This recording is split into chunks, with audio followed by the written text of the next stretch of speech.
Good morning, everyone. I'm Michael David Fox. I'm the director of Georgetown's Center for Eurasian, Russian, East European Studies.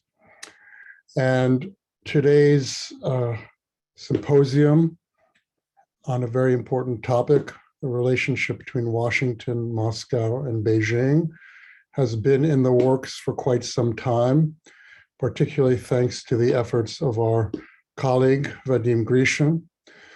But because of the invasion of Ukraine and the war, this important topic has become even more crucial and assumed heightened importance.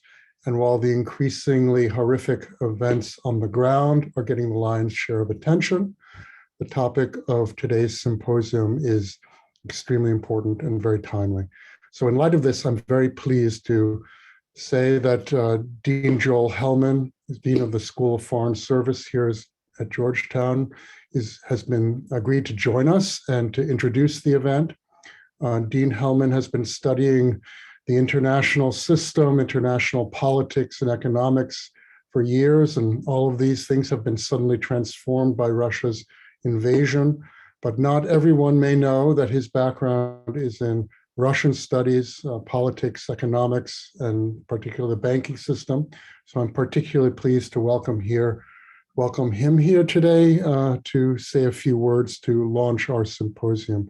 So Joel, over to you. Thank you so much, Michael, and it's great to be here. This is a remarkably timely discussion. Obviously, I know it was planned because this issue is not a new issue. This issue has been with us and developing over a long period of time. But obviously, Putin's decision to invade Ukraine and the implications of a land war in a sovereign country unprovoked, shifting the entire dynamics of our understanding of European security, but more so, I think, with implications for our entire understanding of the global order and the role of great powers within it. We've had so many events over the course of this week that have been looked at the actual invasion and what's going on the ground and what it means for the Ukrainian people. And I think all of us, our heart aches for those who are sheltering in place, who are living in underground shelters, who are in subways and worrying about where they're going to find safety and security in the midst of this horrible onslaught. But I think it's absolutely critical that in the midst of this, we are keeping our eye on the broader implications for what this means for the reshaping of the global order. And China, Russia, Europe, the United States play a critical, will be actually, of course, the critical actors this going forward. So I'm very, very excited to hear from this very distinguished panel that we were able to put together for this. And let me quickly introduce them and go quickly then over to the discussion. First and foremost, we start with Thomas Graham. He's a distinguished fellow at the Council on Foreign Relations and co-founder of the Russian East European and Eurasian Studies program at Yale University. It's great to have him here. He was special assistant to the president and senior director for Russia on the National Security Council and director for Russian affairs on the NSC. I'm thrilled to see my good friend and colleague from our old days doing Soviet and then Russian and East European studies, Fiona Hill. She's senior fellow in the Center on the United States and Europe at the Brookings Institution. She served as National Intelligence Officer for Russia, Eurasia, and of course, Senior Director for Europe and Russia at the National Security Council.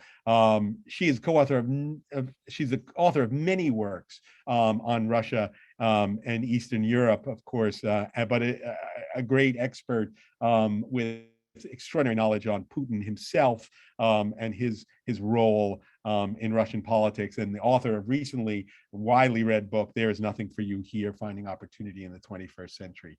Great to have you here, Fiona. I'm thrilled that we have a voice from the ground in Moscow. Alexander Gabuyev is here, the senior fellow and chair of the Russia in the Asia Pacific program at the Carnegie Moscow Center. He's also a member of the editorial board at Kommersant Publishing House. He was deputy editor-in-chief of Kommersant Vlast magazine, and he's been at the European Council on Foreign Relations. We're great. It's wonderful to have him here. And of course, I'm thrilled to see our own Charlie Copchen here, a professor of international affairs here at SFS, also who served as special assistant to the president and senior director for European affairs on the National Security Council, and whose most recent work on isolationism, a history of America's effort to shield itself from the world, is right on the cusp of some of the most important issues of how America is reshaping its role in international affairs. And to turn it over to moderate this great panel I'm going to turn it over to Vadim Grishin.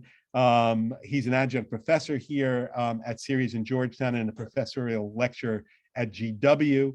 He's had extensive experience working with some of my old haunts, the Bretton Woods institutions, as a board member of the World Bank Group, a senior advisor at the IMF and at the IFC, and a visiting fellow at CSIS. So with that really distinguished panel, let me hand it over to Vadim Grishin, and I'm really excited to hear the nature of this discussion.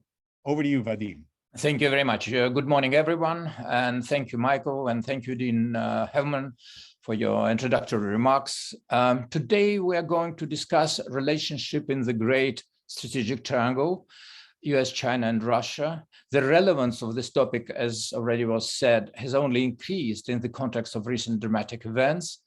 We're in the middle of a geopolitical crisis in Europe. A full-scale Putin war in Ukraine is a tragedy. And this conflict now is an unequivocal war of aggression. At the same time, it's an illuminating moment, because in times of such crisis, the real causes and driving forces of events, which are frequently hidden in the peaceful time, become exposed and revealed. We as a panel can see before us major questions of foreign policy agenda, among them a geopolitical competition between democratic and autocratic centers, along with the economic implications of this battle. Hopefully, we'll be able to discuss the risk of escalation in this conflict as well, and the ever-recurrent threat of using nuclear weapons. We have an incredible expert panel to provide us insight on these complex questions, to help us unpack and decode, at least partially due to limited time, some of the patterns emerging from Washington, from Beijing, and from Moscow. The speakers have already been introduced, but let me emphasize that they are not only outstanding scientists and thinkers, but also practitioners. We are joined today by 3 former senior National Security Council directors for Europe and Russia, who served in that capacity under 4 US presidents, and in that way were directly involved in the elaboration of US, Russia, and US Ukrainian policies. This fusion of science and practical experience will be useful for us today, I would say, in helping us sort through the current dramatic reality. I think now we can get to the heart of our conversation. All speakers will have 10 minutes for their presentations, and after that, we'll open the floor for a Q&A session. Let me turn first to Dr. Hill, who will launch our panel discussion. Dr. Hill, do you believe that such power geometry as Washington, Beijing, Moscow triangle is still relevant? As explained by Henry Kissinger, the architect of that policy, the Washington-Moscow-Beijing triangle favored the US because it had better relations with both the USSR and China than the other two had between them. Is the US in position to replicate the Nixon-Kissinger diplomatic maneuver that happened 50 years ago? The current power triangle is different because the weaker side now is Russia. Can China actually opt for its own triangulation gambit in a nascent Cold War too? Dr. Phil, the floor is yours.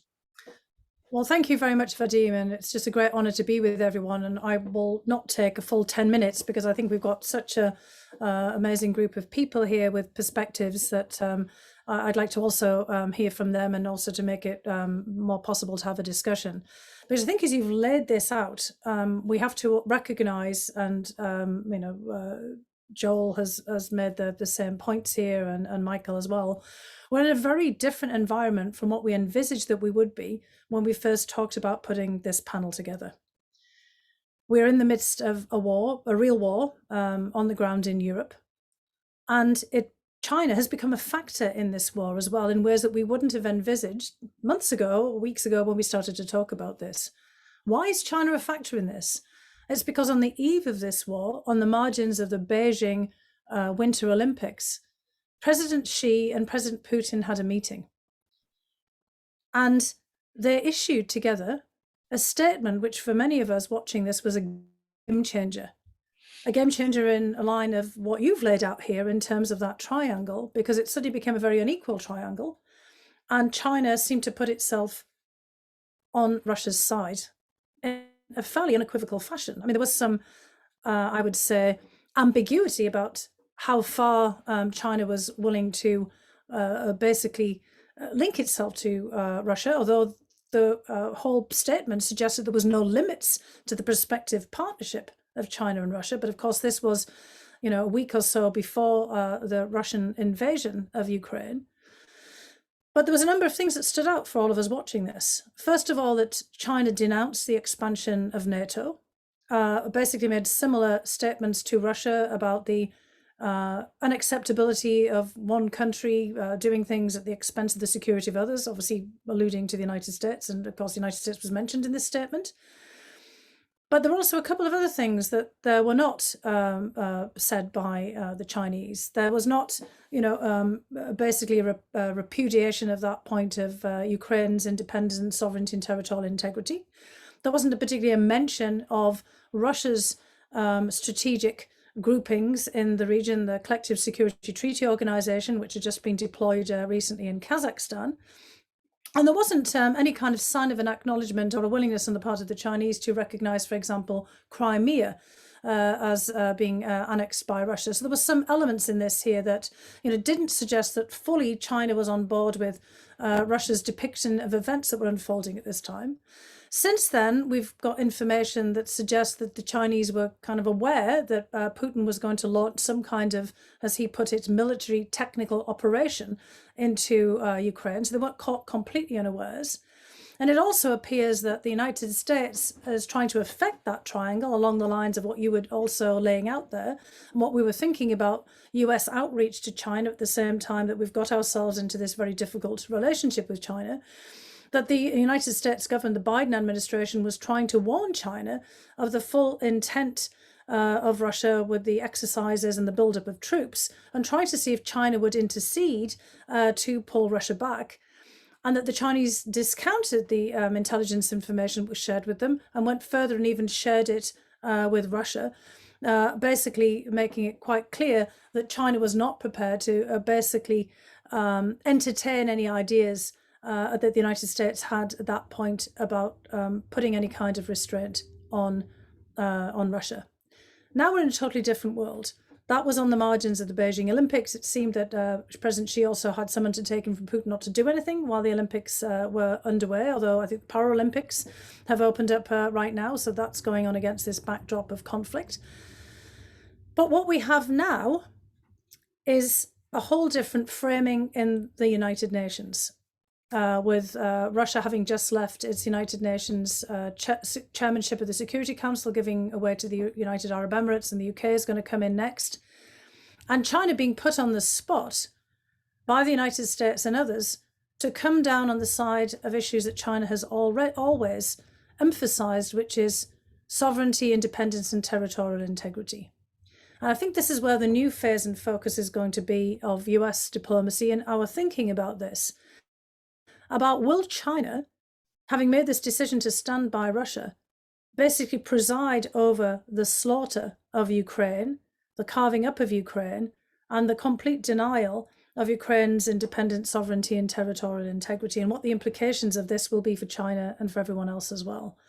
And I think there is, still this slim hope being held out in this framework of Nixon going to China and all the other thinking that we've had, is that perhaps President Xi, and I've articulated this myself, might be able to prevail upon Putin in some way to try to cease the hostilities, under the premise that the only person who could probably get Putin's ear beyond, some of the very small group in his inner circle that other people have been writing and speaking about, to basically find some formula of moving beyond this. It's no longer just thinking anymore about that triangle of the United States, Russia, and China, and three working in separate ways, but how can now the relationship of China, this commitment that President Xi has made personally to President Putin, be somehow deployed to some effect to stop this carnage of a war in Europe? As you just said, we're in a completely different world. There's a completely different configuration of issues and forces, and the future looks extraordinarily uncertain. I'm very interested to see how other people want to frame this, but I just thought I'd just take a little bit further your framing there to get us started. Thank you very much, Dr. Hill, for this insightful remarks. Yeah, we have already some questions, but I would like to remind to our audience that you have a Q&A button where you can put your questions. Dr. Graham, do you want to pick up from here and say a few words from your perspective? Tom, the floor is yours. Thank you very much. And actually, Fiona just provided a good segue into the remarks that I wanted to make. I agree sort of wholeheartedly with the views that she's already articulated. But the point I would make here, perhaps somewhat at odds with the way we framed this discussion so far, is I don't think that the United States actually believes there is a triangle. If you go back and look at the Nixon-Kissinger era back in the 1970s, it was clear that we wanted to operate on both poles of the triangle, Beijing and Moscow, in order to enhance our position and leverage with each one of those, and therefore attain some very important strategic goals that the administration was aiming at, including the exit from Vietnam, arms control agreements with the Soviet Union, and greater stability in the Western Pacific. Today, if you look at the way the United States approaches this issue, you'll see that in the analytical community, there is tremendous concern about the implications of closer strategic alignment between Russia and China, how that will reshape the global environment, what the challenges that will raise for the United States across the globe, and certainly in Eurasia. That said, you don't see, to my mind, sort of the policy equivalent to this, of a real effort to develop a policy that would seek to divide Russia and China in some way that would be beneficial to the United States going forward. If you look at the way we dealt with this issue before the outbreak of the hostilities in Ukraine, there I think there's some focus on how one might in fact drive a wedge or pull Russia away from China to the benefit of the United States, thinking that that would benefit us in dealing with our main strategic challenger in the 21st century, namely China. And yet the United States was never prepared to pursue any policy that would have alleviated the tensions that we had with Russia. We continued the same sanctions policy. We tightened the same sanctions policy, even though we were aware that one of the consequences of that was pushing Russia closer to China. When we tried to persuade the Russians that they needed to attenuate their ties with Russia, we went to Moscow and explained to our Russian colleagues why it wasn't in Russia's long-term interest to have this close relationship with China. Now, anybody who's dealt with Russia over the years knows the last thing the Russians like to hear from an American official is why something is not in their interest to do, in part because it's in the American interest that Russia does that. Again, my main point, if we were serious about trying to attenuate the ties, then we would have sought to improve the relationship with Russia, and we weren't prepared to do that. And my explanation for that on the policy side is twofold. One is that we did not believe, and probably still don't believe, that this relationship between Russia and China is durable over the long run, for a host of reasons that are familiar to all of us. The historical grievances, the tremendous asymmetry in economic development, the belief that Russia would never accept long-term being a junior partner to China, the potential for geopolitical clashes, along the periphery in Russia, Central Asia being at the top of the list, but also differing Russian attitudes toward differing Russian and Chinese attitudes towards Europe, and ultimately different attitudes as to what an ideal world order would look like, even if you're both opposed to US hegemony. But the more important factor, I think, was that the United States did not have much respect for Russian power. And to put it in sort of the bluntest terms, the United States simply didn't believe that Russia plus China added significantly to the challenge that the United States faced from China alone, and certainly anything that we would have to do in order to move Russia away from China would cost more than the benefit we would get from that. And so that's the way I think we opposed the issue of Russia-China up until quite recently. Now you see some of the same thing happening now after the onset of the conflict. And Fiona has already talked about this. But what I find interesting about this is that we're not going to the Chinese and telling them that we're prepared to do something to improve the relationship between our two countries. We're asking them to do something that will help us deal with the Russia challenge, perhaps with an implicit threat that if China doesn't help, that there'll be certain negative consequences for Russia. We didn't go to the Chinese, and we're not going to the Chinese saying that what we need to do is figure out a way to improve our relationship. And an important element of that, or something that would facilitate that, is a distancing of China from Russia, or an effort by China to resolve or to put some pressure on Russia to desist from what it's doing inside Ukraine. So to sum up, I just don't think that the United States believes that this Russia-China challenge, strategic alignment, is of such proportions that the United States needs to change its fundamental approach to either country in order to pull those two countries apart. Rather, what we're seeing at this point is a continuation of a policy of dual containment. There's a hope that we can perhaps shame China into doing something to put some pressure on Russia. The same way there was a thought earlier that we could persuade Russia that a closer strategic alignment with China was not in their interest, but we're not prepared to take any steps that either Moscow or Beijing would see as constructive in the bilateral relationship to affect that. So in a sense, we don't see a strategic triangle, it's dual containment, and that's the way it's going to be for some time into the future. Thank you very much, Tom, for your thought-provoking presentation. And I will come back with some questions from the audience shortly. Professor Copchen, last August in your article in Foreign Affairs, you described the way Washington could help Moscow live a bad marriage with China and split the two countries.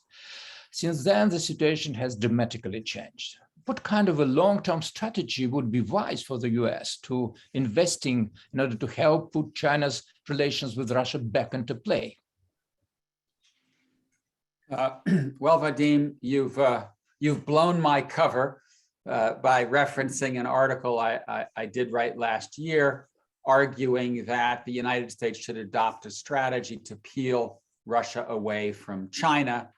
I won't repeat the analysis that led me to that conclusion because Tom just summarized some of the main arguments. The subtitle of the article was How to Help Russia Leave a Bad Marriage. So that sort of summarizes my view. Obviously, that's now off the table. And given Russian behavior, given its invasion of Ukraine, even if China is the longer term problem for the United States and the West, Russia is the immediate problem and a big problem. And as a consequence, we've seen the logic of the relationship kind of flip, and the Biden administration legitimately, in my mind, made an effort to convince the Chinese to lean on Putin, not to invade. And it didn't work. As I think Fiona was referencing, we did see some reports yesterday that the one thing they asked was don't do this during the Olympics. So instead of saying don't do this, they just said don't rain on our parade, which is rather unsettling. And that leads me to the conclusion that I don't think that we can be optimistic or hopeful that at this point, China is going to come down clearly or even unclearly against the Russians. And I do think that beneath the surface, China is uncomfortable. And we saw some of that over the last few weeks because it looked like Beijing couldn't make up its mind. Sometimes it said we oppose NATO expansion, we stand with our Russian colleagues, yada, yada, yada. And then the next day they would say we stand by Ukraine's sovereignty, territorial integrity, and we are against interference by one sovereign nation in another.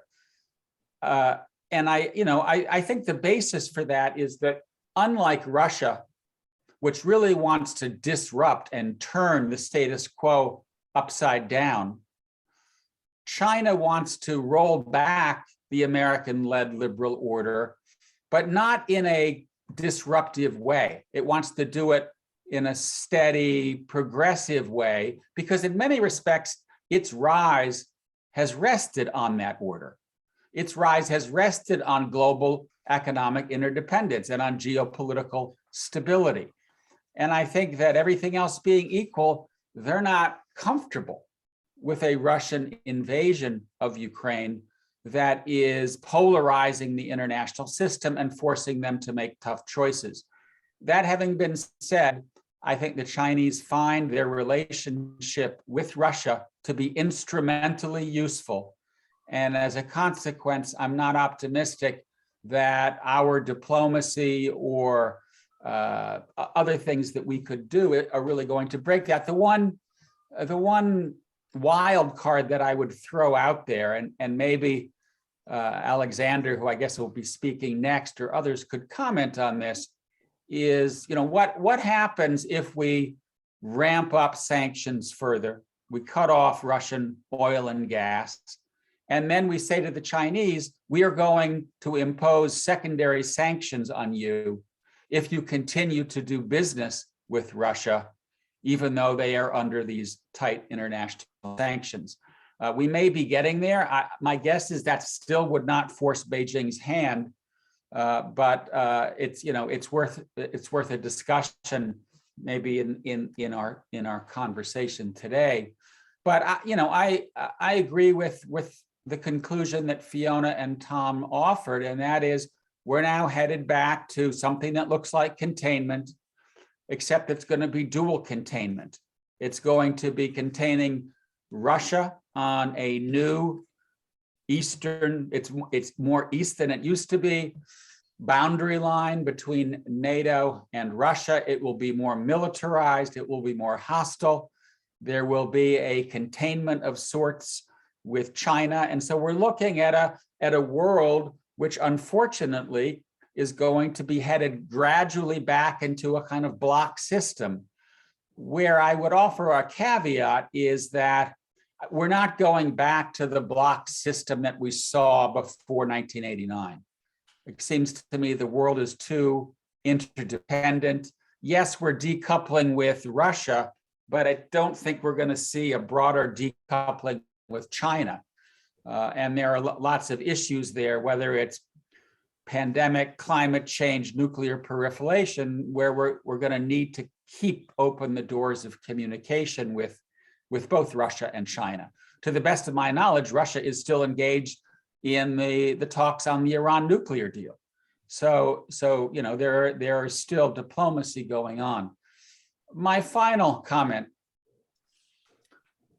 I think that the best way to kind of conduct our affairs right now is do what we can to support Ukraine economically, militarily, politically. I have to say I'm impressed by the scope, breadth, of the response. I did not think that Europe would rise to the occasion as it has done so on sanctions and military support. Germany's decision to finally really ramp up its defense spending, this is a big deal. But I do think that we ought to have a conversation about the implications of this war for Putin. My best guess, my gut is telling me that this could be the beginning of the end of Putin, and that this war is not going to play out as he expects. I see signs that there are cracks in Russian public opinion, among the Russian elite.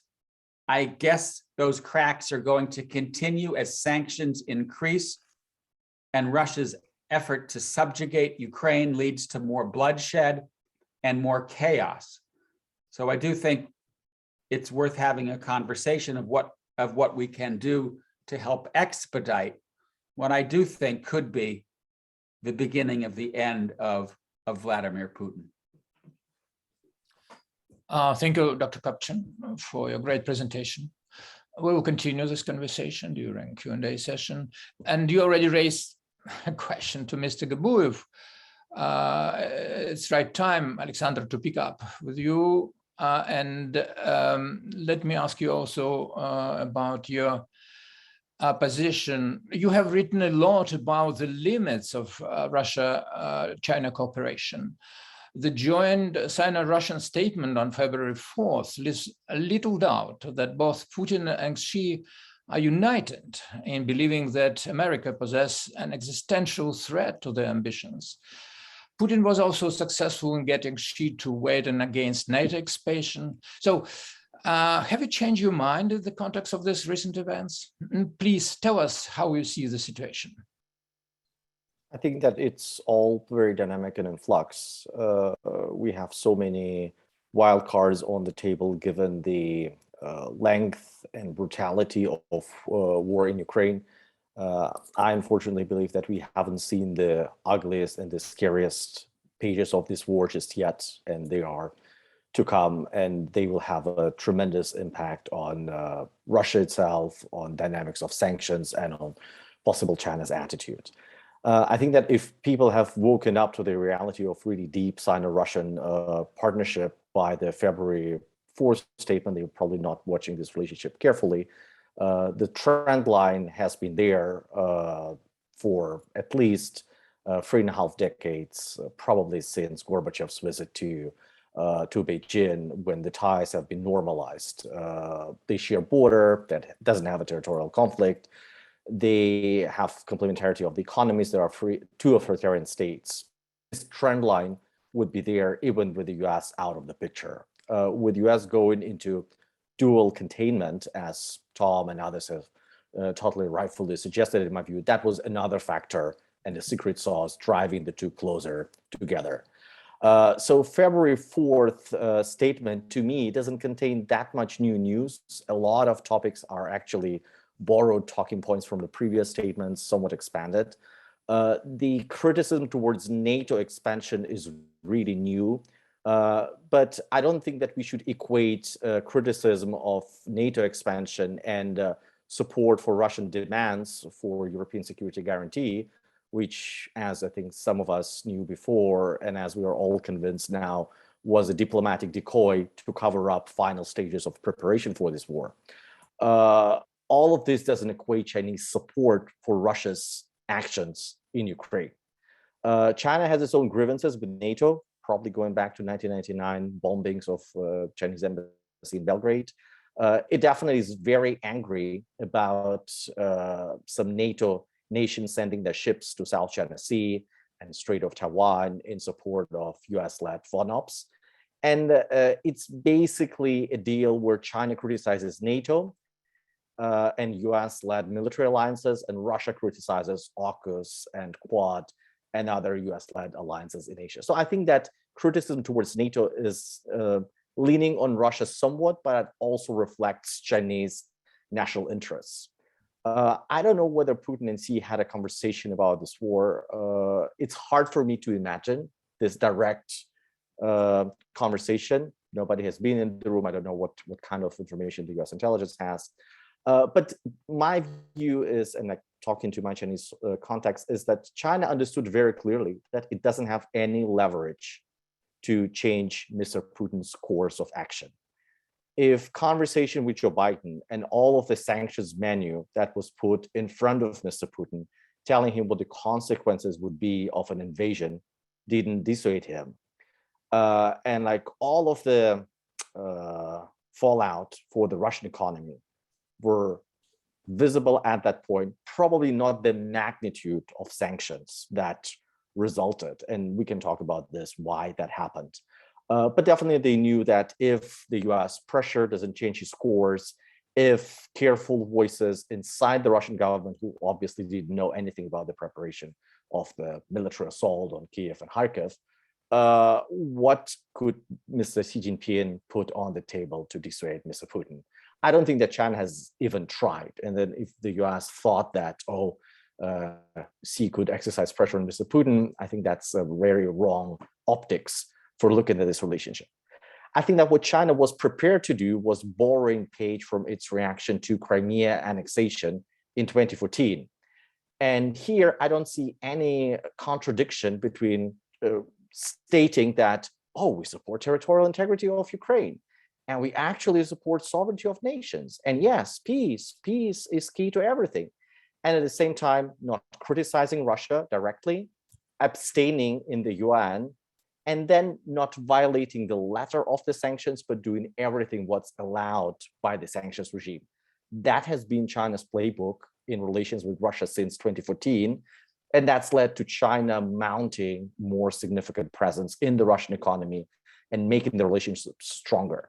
I think that this was the basic template that China was preparing to apply this time around. But this war is just very different than annexation of Crimea or even Russia's fueling of war in Donbass. It's much bloodier. It faces much more forceful Western resistance, and it's unpredictable. And again, unfortunately, I don't think that we've seen the ugliest and like most scary pages of this war just yet, and we all will see them, unfortunately. China right now tries to navigate and buy time and wait what happens, what the magnitude of the sanctions is. The US doesn't have that many carrots to lure China on its side. I think that what is in the toolbox are more sticks. If you do this, China, we will hit you with that stick. And if you do that to support Mr. Putin, there is even a bigger stick. This might work, and that depends on the sticks and how much the European and other allies are on board with this. We see that China manages to navigate sanctions in working with countries like Iran and North Korea. We just don't know yet how tight the sanctions regime will be. I think that China will be religious in following SDN lists and some sectorial sanctions, like not sending US-designed chips and semiconductors to Russia.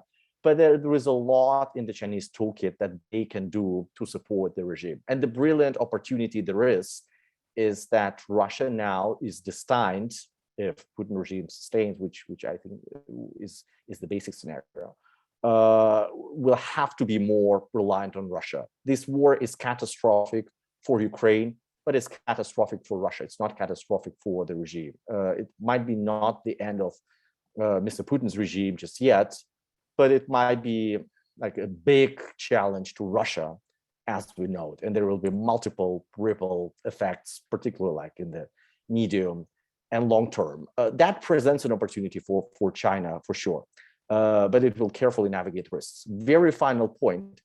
I think that the big upside here is that when Biden administration came, the idea was that we put Russia in a box. We negotiate a settlement where we don't do another reset. We don't improve the relationship because it's impossible, but we impose some guardrails that help us to mitigate most pressing risks, that help us to build armed controls regime, and basically avoid dangerous incidents. That was a smart strategy, and that was a probably good offer. Mr. Putin had his other ideas. But the idea was to focus on China and climate change and domestic affairs. Right now, there will be no time to focus on China solely. This crisis and war in Europe will suck up a lot of time of senior people like the president himself and Jake Sullivan and Secretary of State and Bill Burns and everybody else on the team. You cannot have a consistent China policy on assistant secretaries level or deputy national security advisors level. So this buys China more time and more breathing space with all the challenges. And I think that's the major upside for now. Over. Thank you very much, Alexander, for your excellent presentation and a lot of food for thoughts. Let me exercise my moderator privilege, and I just would like to raise a question from Michael Merwin in continuation of your logic. What action by China in context of Ukrainian war or absence of actions are you watching to understand China's perspective, attitudes towards Russia? Well, it's not, China is there for its own national interest. It's not there for affinity with Russia or like authoritarian values. China is a great power that sees every relationship through the lens of its own national interests, not values, and that's very normal. So I think that China will arrive at a very delicate balance where the relationship with Russia is of paramount importance. China now, I think, increasingly sees that the predictability and the durability of this regime and this country probably is up in the air. Like decade or two from now, the implications of this disastrous war for Russia are unknown. And China will need to watch that space. There are immediate risks of doing deals with Russia. There are potential benefits of doing deals with Russia. And then just watching the toolkit of what China will able to do in terms of providing Chinese technology, in terms of providing trade in RMB, in buying Russian oil with discounts, moving the contracts away from US dollars, which is sanctioned, to RMB that's not under sanctions, will be really key on how ambitious and what kind of risk appetite does China have with regard to Russia. Thank you, Alexander. Dr. Hill, in your interview to Politica, you said that we are already in the middle of a third world war, whether we fully grasp it or not. There is a lot of dangers ahead, it's quotation. Putin is increasingly operating emotionally and seems likely to use all the weapons at his disposal, including the nuclear ones. It's important not to have any illusions, but equally important not to lose hope. The question is about hope. Who can stop Putin? Will it be China or the West, or will it be both? And you already mentioned that according to Western intelligence reports, Chinese officials have some level of direct knowledge about President Putin's war plans. Well, I think Alexander's given us a really excellent insight. I mean, I've been taking careful note myself because Alexander's one of the most astute observers of this Russian-Chinese relationship, as well as the developments inside of Russia itself. And I just want to commend some of the recent pieces that he's written on the Carnegie website, which I think give us a lot of depth for people who are sending in questions now. Please go back and read some of his recent pieces. Because I think as he's laid out, and as Tom has laid out as well, if we want to have the hope that China might, in some respects, and apply some form of pressure, let's put it like a persuasion, for Moscow, the Kremlin, Putin to stop the hostilities and to kind of move into a different phase, it's obviously going to be pretty difficult. And it's going to be very much, as Alexander has said, how this fits into China's interest, because China may still be assessing the situation to look at the risks and the opportunities that are there. As Tom has said very clearly, it would have to be on the basis of seeing whether there could be some improvement in the relationship with China and the United States, but that wouldn't be an improvement from our perspective, that would be from China's perspective. And there may be many issues there that we're not prepared to contemplate ourselves, because as Tom was laying out his view of things. I mean, there are lots of reasons about why the United States didn't follow along the lines that Charlie had laid out in his Foreign Affairs article, because it would have meant compromising on some positions that the United States had taken based on values or other long-standing policies to basically affect a difference in the Russian-US relationship, as well as then in the China-US relationship. So, we have ourselves in a bit of a bind here. I mean, I think what we'll have to take away from all of this discussion is that, many people have been saying for some time that it was no good if you look back to the national security strategy that had Russia and China as separate elements. And myself and many others have, been to blame for thinking about all the ways in which the Russia-Chinese relationship could go wrong, rather than thinking in all the different ways that it could go right from their perspective about what the interest that both of them had in improving their relationship. But we're going to have to sort of factor Russia and China in to now not just equations in the Asia-Pacific region, but much more broadly as well. And I just want to give a few vignettes from my time in government to illustrate this. When there was, previously a lot of tension in the relationship with China, we also looked like we were on the verge of, really difficult situation ahead. The calculus was changed by things that North Korea did in Kim Jong-un. And suddenly, the whole dynamic in the Asia-Pacific region was changed, we'll call it Indo-Pacific region now in any case, was changed dramatically by evidence that became irrefutable of North Korea's acquisition of sufficient nuclear technology to basically launch a nuclear weapon and a ballistic missile. And suddenly everybody was scrambling around. And the Russians found themselves out of the picture on this. Suddenly the United States was dealing with China behind the scenes and trying to figure out how to change that dynamic.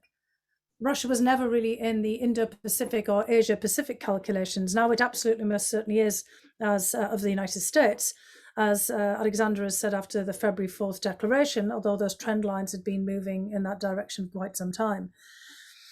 Venezuela was another case in point where when the international coalition that the United States wasn't necessarily leading at the beginning was trying to put pressure on Nicolas Maduro to basically hand over the reins to a transitional government after he had actually not been elected in the presidential elections. It was both China and Russia that were playing a role behind the scenes, but in different ways. I mean, both of them were heavily invested in the Venezuelan energy sector. But it turned out that, although China and Russia were both there, they had different views and different sets of interests, as Alexander is pointing out here. And now we, of course, see that China has a role in Ukraine. It's not just that China has been an investor in the European Union and has set up what was called the 17+1 arrangement, and I think Lithuania pulled out of this, to have its own separate sets of economic relationships with European countries in the East, not just with the EU overall, and separate relationships with the UK at one point, talking about a new golden age of Chinese and UK economic basically interaction. That was, of course, all pushed off by Hong Kong and the repression in Hong Kong. But it was also, the fact that China became a major investor in places like Ukraine that were outside of the European Union. And in fact, we've seen a lot of the statistics that show that obviously it wasn't just that Chinese investment in Ukraine was far larger than in Russia's investment in Ukraine. Over time, it actually became larger in some sectors than EU investment in Ukraine. And China, of course, has been appealed to by the Ukrainian government as well. So this now creates a really unusual situation where we're looking to see if we can have the Chinese play some role in European diplomacy. Now, that is unprecedented in historical terms, let alone in recent terms. So I think, as we're saying here, our whole calculations have changed dramatically. And we're going to have to really start to factor into our policy everything that everyone has said today to be able to fully address that question that's just been posed. Thank you very much, Fiona. You raised a bunch of very important questions, but let me continue with nuclear issues. Tom, after conflict will be settled, how can we calibrate, and if it's possible, is it possible, trilateral nuclear arms control?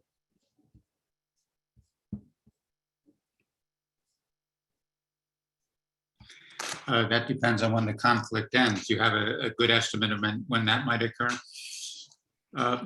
Look, the China is going to continue what it needs to do, again, for its own interest with regard to the modernization and probably buildup of its strategic nuclear forces over time.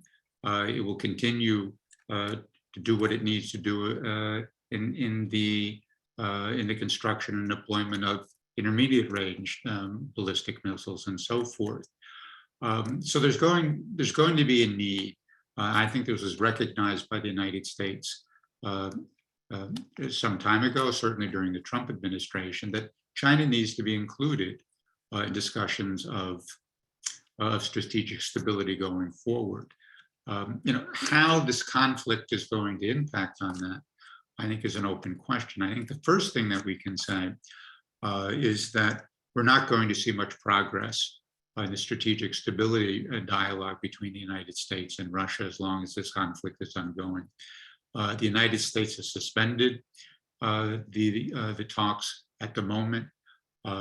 If, as everyone here is predicting, the conflict becomes uglier, the tactics that the Russians use much more brutal, it's hard to see a situation under which those talks will be revived anytime in the near future. And that is happening at a time when the clock is ticking. The New START, extended just a year ago, will expire in less than 4 years. And when that happens, if that happens, we will be left without any significant bilateral arms control treaty between the United States and Russia that regulates nuclear arms. And that, in a sense, opens up the entire landscape here. I think what the United States is going to have to do is try to begin that dialogue with the Chinese, separate from the Russians at this point.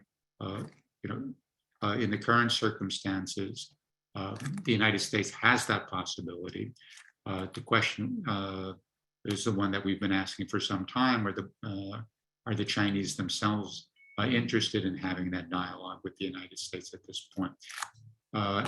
Alexander knows this better than I, so I would defer to him on this, but the Chinese have shown no real interest in doing that at this point. Perhaps when they built up their nuclear forces to levels where there are 1,000 warheads or more, they'll think that the gap has been closed enough that they can deal with the United States on a more equal basis, and therefore will be incentivized in order to do that.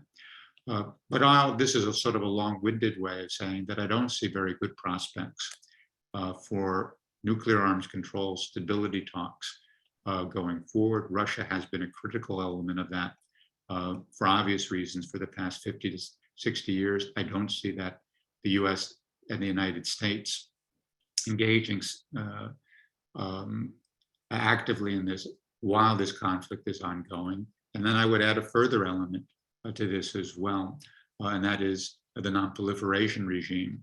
There's supposed to be a review conference in August.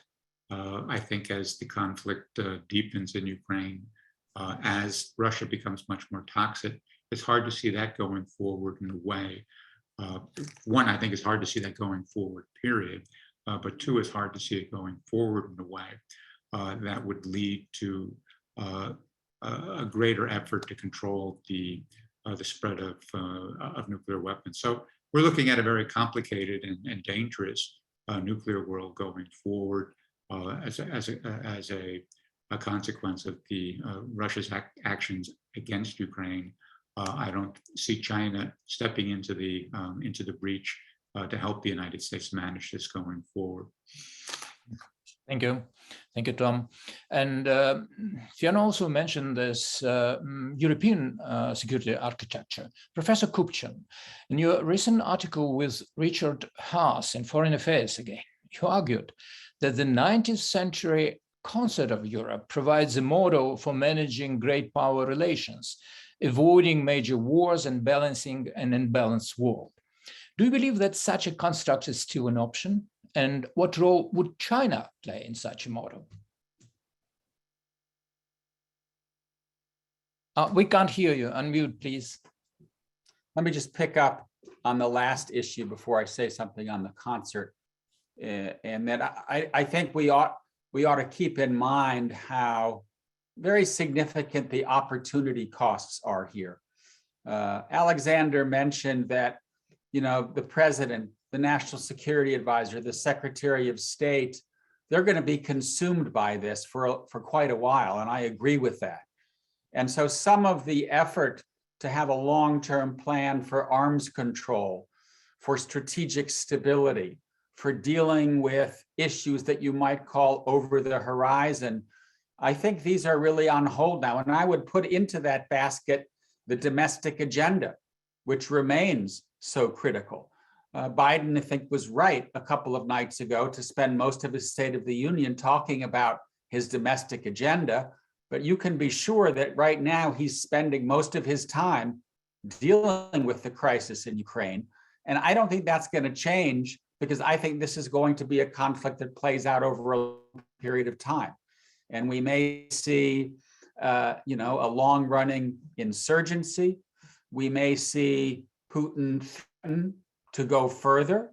I think all of us agree that he seems to be in a new, reckless, less calculating mode than he was before. And so this is going to require long-term vigilance, a long-term effort to support Ukraine, to reinforce NATO's eastern flank. And so there are just, this is going to rivet the attention of the top decision makers in the United States for quite some time to come, at a cost to other issues.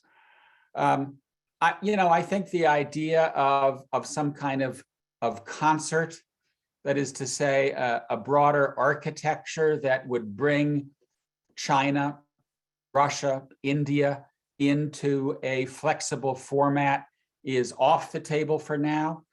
I think we have to wait and see how this plays out. We have to wait and see if Putin survives. I think we are looking at something similar to Cold War 2.0, not to some new form of global governance in which the great powers take a more cooperative, or at least collaborative, approach to global governance.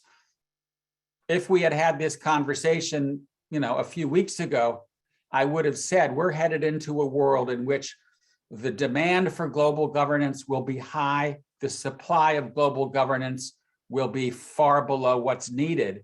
I would now make that statement even more firmly, because I think it's going to be very difficult to have constructive conversations with the Russians and the Chinese about some of the issues that were on the table before that have been knocked off the table, because we will be so consumed by the war in Ukraine and its longer term effects. I would say that I would not take a concert-like structure off the table in the longer term. Let's see where things go vis-a-vis Russia. And I also think it's useful to keep the idea of concerts together as kind of flexible ad hoc coalitions as needed, even though what Russia has done reaffirms NATO, reaffirms the integrity of treaty-based commitments. I still think we live in an America in which most cooperation that we see moving forward is going to be ad hoc and flexible, simply because I think it's hard to imagine this Senate or any Senate that might be elected in the near term going for the institutionalized, deeper kind of multilateralism that we saw emerge after World War II. Thank you very much, Charles. Alexander, it's your time to join this new issues conversation. And I also would like to add one more question from Silvia Pedraza, professor. I know that you've been in Venezuela and published some articles even on these issues. So the question is, and Fiona also raised this Venezuelan case. The question of Silvia is the following. I wonder if Cuba and Russia have signed certain agreements already, it seems. Would it be possible for Vladimir Putin to establish a military base in Cuba So he certainly has the support of Cuba President Miguel Diaz-Canel and Venezuelan president as well. So it's about horizontal escalation of the probability of this scenario. Thank you very much. Sure. On Latin America, I don't think that that's a priority right now. I think that the president's time is consumed by war that's going in a somewhat different direction that he has envisaged, and we might have very different theories. My explanation theory is that the preparation was done in a very, very small circles, even of generals. Like, it looks by the evidence that we have right now that the troops have not been prepared for the mission. They didn't know that they're actually going into Ukraine, and the morale is low. So, and the people on the National Security Council have been, by facial expressions, that was a surprise for many of them. Like the recognition of Donetsk and Luhansk as independent states and the next moves. So it's probably a very small group of generals who have prepared the blueprint, and it's not very obvious that what if questions, even on the military side, have been asked. And a lot of scenario planning has been done on what if Zelensky doesn't flee? What if the army doesn't surrender? What if we actually have to go and encircle large cities? So his time is now consumed with war, and his time is now consumed with the economy. I think that these two issues will be perennial, and then the third issue will come up, which is tightening of the regime and domestic crackdown. Once he will have time to sit down with head of the FSB Bortnikov and to discuss all of this, we will see a much more forceful crackdown on the Russian civil society of what's left of that. Having said that, I don't think that foreign policy in Latin America or ability to do bases is on his mind. And then it's probably will be disrupted by the US. We'll see.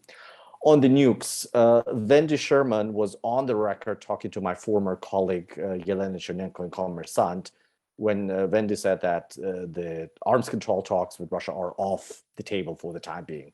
It's very hard to imagine an atmosphere for these talks being conducted under on Biden's watch. This is very unfortunate for the reasons that Tom said. The offer back in Geneva meetings in July was to talk not about renewal of START treaty, but about something very different, what the Russians call strategic equation, and that's a new generation arms control agreement that would fuse the nukes, space, cyber, high precision weapons, hypersonic, the new Russian weapons, probably INF, and like it would be up to the negotiations whether we arrive at one agreement or a set of agreements tied to some political declarations. But that was a very useful exercise also that could provide template for further agreements between China and the United States.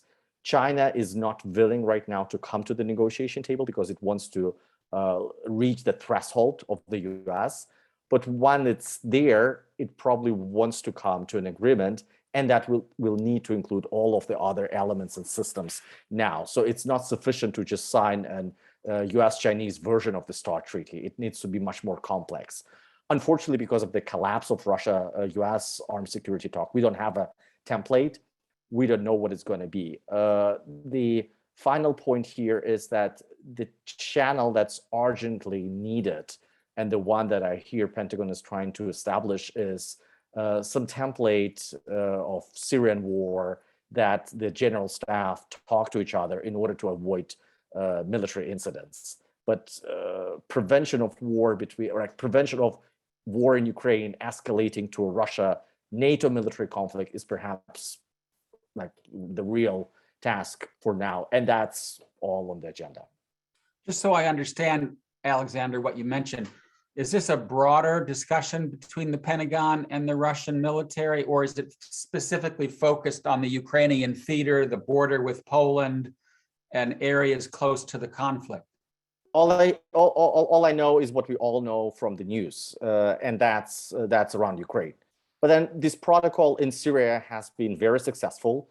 It helped us to prevent major incidents like the Wagner onslaught on US troops and trainers escalating into US-Russia military confrontation. So probably if similar protocols are established between US and Russia, and if there is coordination between US and its NATO allies, like the scheme for Ukrainian fighter jets to go into Poland and refuel and come back into combat, or the minute that the German convoy will cross into Ukraine, what happens to that? Who is driving the truck? What are Russians going to do? So that all is really very challenging and needs to be discussed right now between the military professionals, and hopefully that channel will stay intact. Fiona, you would like to add something? Yes, I just want to add to that. I just think that this, if we have anything really important coming out of this discussion, it's what Alexander just said in that exchange, with you, the question, and with Charles right now, because we're already seeing, basically mobilization of people across Europe. Some, Ukrainians and others to go into fight on behalf of Ukraine, and that, forms the kind of things that we saw during the Spanish Civil War, for example, of an international brigade. Which took place against the backdrop of a non-intervention pact, which in many respects, Biden has already said that there will not be intervention, and NATO has said that same as well. Alexander mentioned Syria, and as he said, the incident in 2018 with the Wagner group, in which there was a major firefight, pretty significant proportions, between the Wagner group, who were masquerading as rebels, and American special forces, and hundreds of casualties on the Wagner group side. It didn't escalate into anything else because there was such tight communication between the official uniformed Russian military commanders on the ground in Syria and their US counterparts. And it was clear that the commanders on the ground and that immediate chain of hierarchy knew nothing about this. This was a subversive, covert operation. And, it really handled that in a pretty major way. We also, of course, can see the risks of how things get out of hand when the Turks shot down a Russian plane on the border. And, we've got a lot of discussions right now about the airspace, air corridors, closing those off to commercial airspace. We remember MH17, of course, and the horrors of that shooting down the Malaysian Airlines over Donbass during that early part of the war. As Alexander's saying, there is an awful lot of things that could be discussed right now and ought to be discussed at the level of our chairman of the Joint Chiefs of Staff and our other senior military officials, the Secretary of Defense, with NATO, with other European and regional commanders, with the Russian High Command. And I think that is going to be very important. There's also going to be humanitarian corridors needed. I mean, one thing today, it's not clear the number of Russian casualties, soldiers, as Alexandra said, there wasn't a lot of preparation for that. There's all kinds of reports of very high casualties on the Russian side, of Russian soldiers, mostly conscripts, being basically taken prisoner or surrendering. There has to be some kind of mechanism there to take care of them as well, and to find ways of treating them in combat. This is not on them, and figuring out other humanitarian corridors also for military personnel. So all of this really does have to happen, and I can't stress enough the importance of what Alexander's just said. Could I just pose a follow-up question to those who follow the Kremlin and the Russian military more closely than I? Let's assume that Kyiv falls, that a puppet regime is installed. Do you all expect Russia to try to continue to move west and to somehow establish and subjugate Ukraine all the way to the Polish border? Or are you expecting to see a rump Ukraine generally from the Dnieper to the border of Poland? Yeah, and can you factor into that what on earth was going on with Lukashenko on the map that he showed, which of course showed Ukraine divided into multiple parts, and also Moldova? I mean, that was bizarre, to say the least. Yeah, that was bizarre. We don't know whether it's signaling and it's just kind of putting that the threat might be really big, and like you, the West, might be in bigger trouble. Or that's the actual design. And the answer is we don't know. I think that we see that the leak strategy that the US intel community had has somewhat changed. We don't have that many leaks right now, as we had them as part of the diplomatic containment strategy. So probably your ex-colleagues know much more. As a kind of person who just looks at open sources, I think that we should listen to what Vladimir Putin says very carefully, because there are a lot of clues. He speaks about the historic Russia, which basically is kind of the core of the objective. We don't see any real offensive against Lviv and that western part of Ukraine. So I don't think that this is part of the operation. Splitting up of Ukraine, installing puppet government in Kiev, and maybe like Odessa People's Republic, whatever doesn't necessarily cover Western Ukraine, because like people have this idea of Western Ukraine being really anti-Russian. What they didn't expect, obviously, that the rest of the country is not pro-Russian, but Ukrainian patriots who are protecting their homeland. Can I jump in here with a question and a comment as well? I mean, I think you're probably right about that. Yet, you know, the former Galicia is a small part of Ukraine. That still leaves a tremendous amount of territory that has to be dealt with in one way or another. You know, and I think the problem that the Kremlin faces at this point is that if you succeed in overthrowing the Zelensky government and establishing a puppet government, how do you, in fact, make the rid of that government extend beyond the room that it's sitting in? You know, Putin has said, and I agree with you, you need to pay attention to what Putin has said. You know, two goals are demilitarization, denazification of Ukraine, but he's also said there's no plan to occupy Ukraine. The question I have is, given the level of Ukrainian resistance, given the level of disapproval of what the Russians are trying to do, how can you, in fact, sustain a puppet government in office without occupying a great part of the territory of Ukraine? Even if you divide it up into separate statelets, all those separate statelets would need support in some way. And it strikes me this is an area where the Kremlin hasn't done sufficient planning, in part because they anticipated an entirely different situation on the ground. You know, they don't have the forces that can occupy a country as large. Even if you cut off Galicia, you're still talking about a country that is one of the largest in Europe, probably as large as the state of Texas, with a population of 35 to 40 million people. You can't you can't adequately police a country like that with 150,000 troops. You know, I think there's a tremendous demand will be put on Russian resources if the goal at some point is to stabilize Ukraine going forward. I don't think the Kremlin has necessarily any good options at this point. And I think it's clear this is not something that they were anticipating. So how they're going to react to this is a big question for all of us. Can I make one sort of further point separate from what we've discussed so far? I think it's been a good conversation. But one of the things that we all need to remember is that wars end. And this war will end at some point. We just don't know how. And some thought needs to be given right now, even while the West is thinking about ways that they can punish Russia, they can put on pressure for it to change its conduct. Of what would be an acceptable end to this conflict from the standpoint of the West? And beyond that, what do you do with Russia at the end of this conflict? You know, Russia will remain, even if it goes through a serious economic crisis at this point, or even some political upheaval, it's going to remain an important country on the global stage. You know, one of the problems that we had after the end of the Cold War is that we didn't think through carefully enough how we would integrate Russia into a post-Cold War settlement. And the fact that it wasn't fully integrated to some extent has led to the situation we have at this point.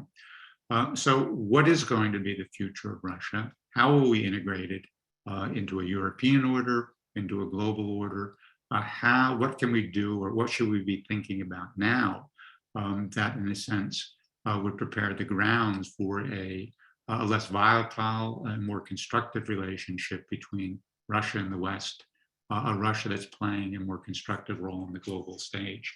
And as I said, finally, if there's a diplomatic solution to this crisis, what would the outlines of that be? That would be acceptable to Russia, and that would still be acceptable to Ukraine and the Western world. Well, thank you, Tom. Before all speakers will move in this direction and raise and discuss this huge and very important topic, let me ask one question which we receive from different persons from the audience. Tom, it's a question to you and to others as well. The implications of war in Ukraine for Taiwan and China. There are a lot of parallels in any way. Well, actually, I think that's a question for Alexander, not for me. I think we tend to think in very sort of crude ways. That if we don't stand up against the Russians in Ukraine, that China, Beijing will obviously see there's an opportunity, and therefore it will seize Taiwan, and perhaps in the near future. Again, Alexander knows a lot more about this than I do, but my sense is that China has a sufficient number of domestic problems that it needs to deal with, a lot of broader security issues that are on the table at this point, that it doesn't need to take on the challenge of invading Taiwan and trying to integrate it into China at this point. It has time. The goal, I think, for Xi Jinping is to have resolved the Taiwanese problem at the 100th anniversary of the founding of the republic. That's 2049. That's well into the future. So I certainly don't see a situation in which China is going to look at the Ukraine scenario, how the rest reacts, and draw far-reaching conclusions for what its possibilities might be vis-a-vis Taiwan. All that said, I think clearly the United States, our East Asian allies, need to think clearly about how we will bolster Taiwan, how we will build a credible deterrence against China taking that action. But as I said, I don't think that's a near-term challenge. Thank you. Alexander? I think Tom gave an excellent overview. And if anything, this crisis probably increased the awareness of China that the consequences of a reckless move might be massive, that it might be over. And like the important question for Xi is really the success of the economy, which is also going into a kind of multiple challenges with a property bubble and many aging population, many other issues that are consuming his time. He can see right now by the consequences that Russia faced, that invasion of Taiwan might be adding to an economic disaster. And then I think that sharpening of the military toolkit as an instrument of pressure towards Taiwan is not over yet. China needs probably to have another decade, and building up its nuclear capability is really one of the key here, and then many other capabilities. So I think that Taiwan is not really affected, and if affected, it's probably more secure because of the way that Ukrainian war is playing out than otherwise. I just want to agree with that completely, in the sense that I think the Chinese are watching the global reaction. They're looking at the sanctions, they're looking at votes in the UN, they're looking at Americans pouring vodka down the drain if it comes from Russia.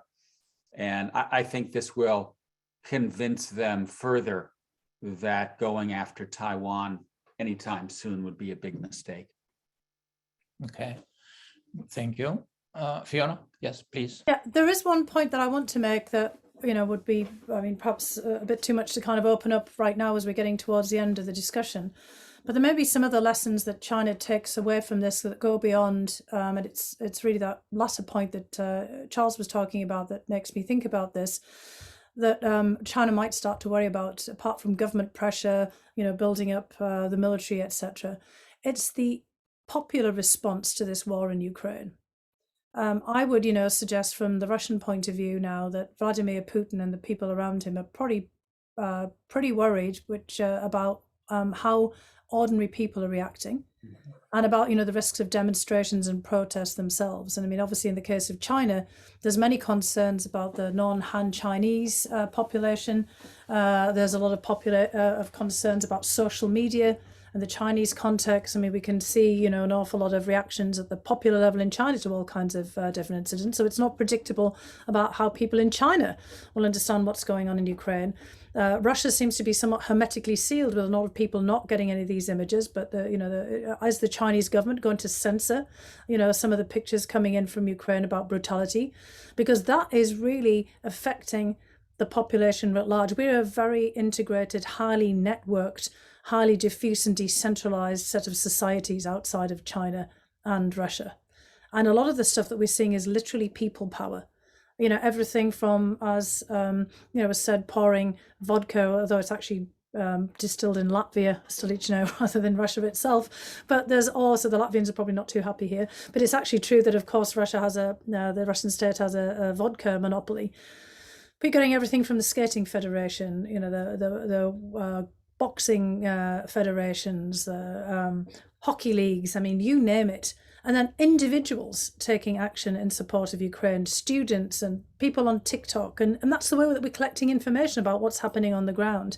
This is a very different war being conducted in very different circumstances. And if I were the Chinese government, I'd be feeling quite nervous about what some of the domestic reactions to that could be in, such a large population that is also wired. I mean, the Russian, government actually maybe has more chance right now of suppressing that information than perhaps the Chinese does at this particular juncture. Thank you, Fiona. We have a couple more questions from the audience. How would the panel characterize possible future friction points among Russia and China in Central Asia, or possibly in the Arctic? Sure. Yeah. Who would take that? Since we're approaching the end of our time, I just wanted to recognize Dean Hellman here as a question. Maybe we can add that to the current one on the table. Sure. Yeah, thanks. And I didn't want to take the prerogative of an audience member, but something Fiona said, and follow up to Tom, I really wanted to hear more from the panel. We are seeing this sort of tremendous people power reaction in Ukraine, not to mention the reaction of others outside Ukraine. But I do wonder whether or not the media, is excited about playing up all examples of the Ukrainian resistance, and whether or not the notion that Russia actually does have some alternative leadership, alternative sort of sources of economic sort of support, with sympathetic oligarchs, that could lead to a Russian control over Ukraine that doesn't look as blatantly like an occupation managed by Russians, but that looks like essentially sort of shifting control over to a Ukrainian support that has greater connectivity towards Russia. And I ask that because it actually plays into Tom's point of what is a possible relationship with Russia after this ends, because if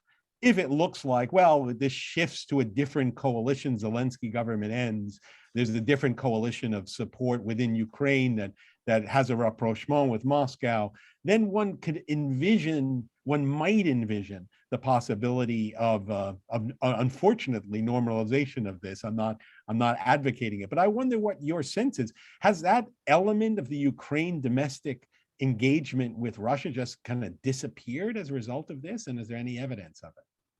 Can I just add a little bit to that, though, just very quickly, because I think it's really, for Alexander and, to comment on this, because in previous conflicts with Russia, the casualties have been really low. And, we've had Chechnya, in which you had the very bizarre imposition of, it's hard to describe really what Ramzan Kadyrov and the regime in Chechnya is, when there was no compromise. But if we look around the world at other conflicts between nations that are kindred, think Ireland and the rest of the United Kingdom, for example, there is a huge rupture with the level of atrocities. I mean, you go and talk to any Irish, person and see how they would feel if the UK moved back in again, despite all of, the fact that there's a freedom of movement and everyone is, kind of got Irish heritage, myself included. But that visceral feeling after, years of abuse, and the casualties in Ireland, most recently in the Troubles and the Irish Uprising, will pale in comparison to what's happening inside of Ukraine. And a lot of people have, of course, got mixed heritages, and you're absolutely right. There's an awful lot of affinity, and there should be for Russian people, because this is not their decision. This is not about Russians and ordinary Russians and all of their family members. But there tends to be a political shift there that I'm not really quite sure how Ukrainians at that kind of level are going to feel about the idea of being under Moscow, not under Russians and with Russians, but under Moscow after all of this. If I could just add my 2 cents, because here in this extremely illuminating discussion, we've heard convincing explanations of US motivations and behavior of dual containment, about China gradually changing the world order. But the mystery here is what Russia's motivations were and what they are. I've heard talk about, Galicia pre-1939 borders, but, that's not the Russian Empire. I mean, was the motivation a kind of Slavic union? Was it to take a wrecking ball to the international order? So Tom's question about, how does this end and how do we think about the end of the war? What does it have to say? We have to understand what Russia's motivations are, and I'm not sure we are clear on that. And also, I heard that Alexander said that the security concerns were a diplomatic decoy to kind of hide the start of the war. So I'd be very interested in your perspective. Sure. I urge everybody to read, and I will be kind of ruthless about advertising the work of colleagues, because my colleagues Andrew Weiss and Jean Rumer have written a very illuminating piece back in November, Ukraine as Putin's unfinished legacy. And I think that bulk of the stuff is there. The problem is that if you look as a Russian patriot through the lens of Russian national interests, this war is horrific. It's horrific on the moral and humanitarian level, by killing Russians through Ukrainians, and just it's like, for those of you who are familiar with the region as this group, of course you understand the emotion level, but like seeing Russians bombing Kiev in order to liberate it from fascists is tragic as is beyond words. But then it has many layers of why this is tragic for everybody, like particularly for Ukraine, who deserve a lot of sympathy, obviously, but then for Russia as well. And it really goes against Russian objectively defined national interests, but it's a vision of one man and of one group of people around him. It's really not about Russia. Russia's fault is that this group has hijacked Russia, and everybody is kind of hostage to that. And some of the hostages are supporters. On China, Central Asia, that was part of the yeah, very specific question. Yeah, and right. We probably should drop it because we are out of time. Yes, it's true. Unfortunately, the time for our panel is coming to an end. And let me thank all of you for this terrific conversation in these dramatic times. We also appreciate the audience that tuned in today and contributed excellent questions. This discussion has shown that the situation is changing very fast, and we are in new reality, and there are a lot of topics to discuss in our future panels. I wish all of you to stay safe and take care of yourself during this time. And thank you again very much. And we are putting this recording up online as soon as possible. Good luck to everybody. Thank you. Thank you.